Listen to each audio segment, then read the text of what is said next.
Trail cams are a great way to meet the neighbours, or at least see what they're up to. Most of them Kai would like to get to know a bit better. He has just returned from a hunting trip in Ireland with his Norwegian friend and red deer aficionado Johan, or Trygve for short. They have a few hours before Trygve heads home, so there is time for a sneaky stalk on this new permission before Gatwick beckons. Have you shot many fallow? Indeed I have, yes.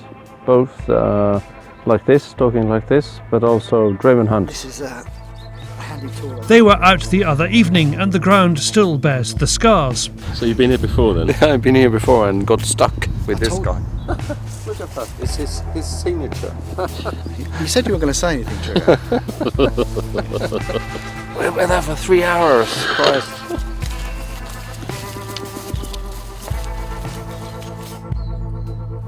As with all new permissions, Kai has spent plenty of time recceing. He knows the hot spots, but a stiller and warmer day than normal may have the fallow doing something very different. There's a field behind there, and that woodland holds about 50 to 60 on a regular basis, and they'll come out all across these fields. What I was saying to Trygve was, this field does have people that walk on it. It's a public footpath, so you need to know where they are and where you can shoot. But because it has a little bit of traffic, the deer don't tend to come out till a bit later on in the evening. Trygve has been studying and working with deer all his adult life, but the trip to Ireland delivered a first. I shot plenty sika, pure sika, in many European countries, but it's the first hybrid I shot ever. That was weird. But they look different, were they different? Yeah, they look like a hybrid. You can see it's a sika in the shape and color, but the size and some signatures from the right easily, you see it easily. And the size is the best evidence. They're twice as big as the normal sika. Once on the far side of the ground, Kai suggests we hold and wait. I'm saying to Kai that this land will be fantastic with a few high seats on to make it efficient, selective. I prefer this kind of stalking, but I mean high seats are for safety, very important. Makes you more efficient as well. Absolutely, yeah. Is that traditional headdress for a Norwegian stalker? No, it's the ninja thing.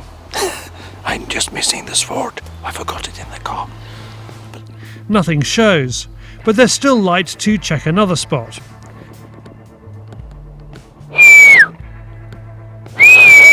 As we turn, Kai clocks a fox.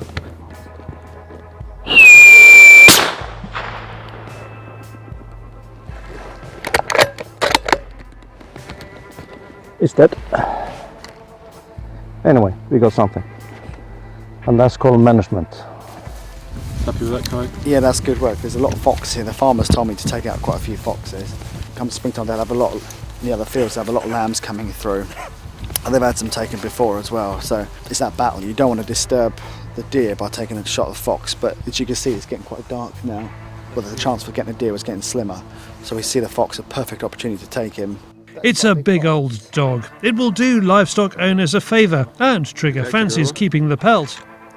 Before we head off, Kai checks the camera is still working.